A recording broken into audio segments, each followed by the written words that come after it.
Баршаңызға ассалаумағалейкум.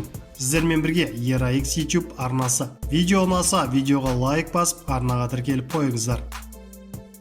Көптеген қазақстандықтарды күттірген аралас жекпе-жектен UFC 257 турнирі Абу-Дабиде жекпе-жек аралында өтіп жатыр. Бұл турнирде қазақстандық Жалғас Жұмағұлов швед спортшысы Амир Альбазиге қарсы жұдырықтасты. Бұл кездесуде өкінішке орай жерлесіміз екінші мәрте жеңіліс тапты. Ең жеңіл салмақтағы жекпе-жек 3 раундқа есептелген болатын.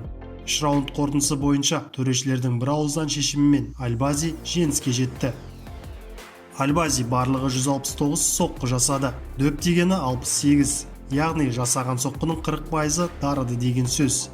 Ал Жалғас 132 соққы жасап, 59 соққысын дәл тегізген. Жасаған соққыларының 44%-ын тегізсе керек. Альбази жасаған 3 текдаунның екеуі сәтті болды.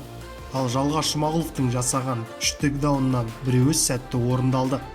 Бірінші раунд Жұмағұловтың еншісіне жазылса, қалған 2 раундта Альбази басымдырақ болды.